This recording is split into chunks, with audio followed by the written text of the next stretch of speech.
सोमवार के व्रत को लेकर मान्यता है कि इस व्रत को करने से भगवान शिव अपनी भक्तों की मुराद जल्दी पूरी करते हैं। सोमवार का दिन भगवान शिव को समर्पित है, इसलिए इस दिन भगवान शिव की पूजा और व्रत करने का महत्व और ज्यादा बढ़ जाता है। यदि आप सोमवार के व्रत करते हैं तो आपको सोमवार व्रत कथा पढ़ना बेहद जरूरी है, क्योंकि इसके बिना आपका व्रत अधूरा माना जाता है। आइए जानते हैं सोमवार व्रत कथा। देवों के देव महादेव बहुत ही भोले माने जाते हैं, इसलिए उनका एक नाम भोलेनाथ भी है। पौराणिक मान्यता अनुसार भगवान शंकर को प्रसन्न करने के लिए किसी भी तरह के खास विशेष पूजन की आवश्यकता नहीं होती, क्योंकि कहा जाता है कि वह तो भोले हैं और भक्त की मन से की गई क्षणिक मात्र की भक्ति से ही वह प्रसन्न हो जाते हैं। अगर आप भी शिव की भक्ति और कृपा पाने के लिए सावन के सोमवार का व्रत करते हैं तो इस कथा से भोलेनाथ को प्रसन्न कर सकते हैं। एक बार किसी एक नगर में एक साहूकार था। उसके घर में धन की कोई कमी नहीं थी, लेकिन कोई संतान न होने के कारण वह बहुत दुखी था। संतान प्राप्ति के लिए वह हर सोमवार को व्रत रखता था और पूरी श्रद्धा के साथ शिव मंदिर जाकर भगवान शिव और माता पार्वती की पूजा करता था। उसकी भक्ति देखकर एक दिन मां पार्वती प्रसन्न होकर भगवान शिव से साहूकार की मनोकामना पूर्ण करने का निवेदन किया। पार्वती जी के आग्रह पर भगवान शिव ने कहा कि हे पार्वती, इस संसार में हर प्राणी को उसके कर्मों का फल मिलता है और जिसके भाग्य में जो हो उसे भोगना ही पड्डीयचता है। लेकिन पार्वती जी ने साहूकार की भक्ति देखकर उसकी मनोकामना पूर्ण करने की इच्छा व्यक्त की। माता पार्वती के आग्रह पर शिवजी ने साहूकार को पुत्र प्राप्ति का वरदान तो दिया, लेकिन उन्होंने बताया कि यह बालक 12 वर्ष तक ही जीवित रहेगा। माता पार्वती और भगवान शिव की बातचीत को साहूकार सुन रहा था, इसलिए उसे ना तो इस बात की खुशी थी और ना ही दुख। वह पहले की भांति शिवजी की पूजा करता रहा। कुछ समय के बाद साहूकार की पत्नी ने एक पुत्र को जन्म दिया। जब वह बालक 11 वर्ष का हुआ तो उसे पढ़ने के लिए काशी भेज दिया गया। साहूकार ने पुत्र के मामा को बुलाकर उसे बहुत सारा धन देते हुए कहा कि तुम इस बालक को काशी विद्या प्राप्ति के लिए ले जाओ। तुम लोग रास्ते में यज्ञ कराते जाना और ब्राह्मणों को भोजन दक्षिणा देते हुए जाना। दोनों मामा भांजे इसी तरह यज्ञ कराते और ब्राह्मणों को दान दक्षिणा देते काशी नगरी निकल पड़े। इस दौरान रात में एक नगर पड्डदाहा, जहां नगर के राजा की कन्या का विवाह था, लेकिन जिस राजकुमार से उसका विवाह होने वाला था वह एक आंख से काना था।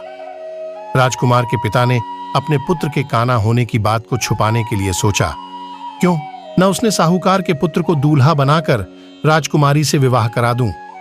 विवाह के बाद इसको धन देकर विदा कर दूंगा और राजकुमारी को अपने नगर ले जाऊंगा। लड्डके को दूल्हे के वस्त्र पहनाकर राजकुमारी से विवाह करा दिया गया। साहूकार का पुत्र ईमानदार था, उसे यह बात सही नहीं लगी, इसलिए उसने अवसर पाकर राजकुमारी के दुपट्टे पर लिखा कि तुम्हारा विवाह तो मेरे साथ हुआ है, लेकिन जिस राजकुमार के संग तुम्हें भेजा जाएगा वह एक आंख से काना है।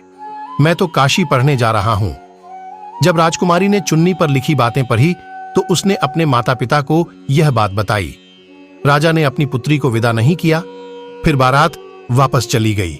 दूसरी ओर साहूकार का लड्डचका और उसका मामा काशी पहुंचे और वहां जाकर उन्होंने यज्ञ किया। जिस दिन लड्डड्डी का 12 साल का हुआ उस दिन भी यज्ञ का आयोजन था। लड्डड्डी ने अपने मामा से कहा कि मेरी तबीयत कुछ ठीक नहीं है। मामा ने कहा कि तुम अंदर जाकर आराम कर लो। शिवजी के वरदानुसार कुछ ही देर में उस बालक के प्राण निकल गए। मृत भांजे को देख उसके मामा ने विलाप करना शुरू किया। संयोगवश उसी समय शिवजी और माता पार्वती उधर से जा रहे थे। पार्वती माता ने भोलेनाथ से कहा, स्वामी, मुझे इसके रोने के स्वर सहन नहीं हो रहा। आप इस व्यक्ति के कष्ट को अवश्य दूर करें।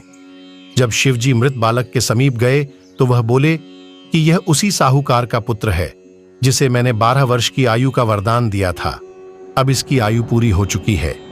लेकिन मातृभाव से विभोर माता पार्वती ने कहा कि हे महादेव, आप इस बालक को और आयु देने की कृपा करें, अन्यथा इसके वियोग में इसके माता पिता भी तड़प तड़पक कर मर जाएंगे। माता पार्वती के पुण्य आग्रह पर भगवान शिव ने उस लड़के को जीवित होने का वरदान दिया।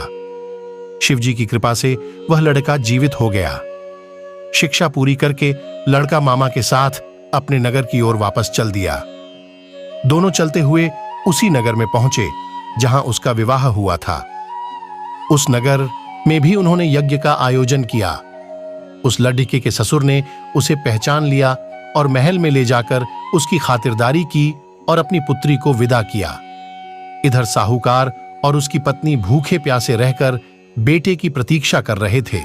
उन्होंने प्रण कर रखा था कि यदि उन्हें अपने बेटे की मृत्यु का समाचार मिला तो वह भी प्राण त्याग देंगे, परंतु अपने बेटे के जीवित होने का समाचार पाकर वह बेहद प्रसन्न हुए।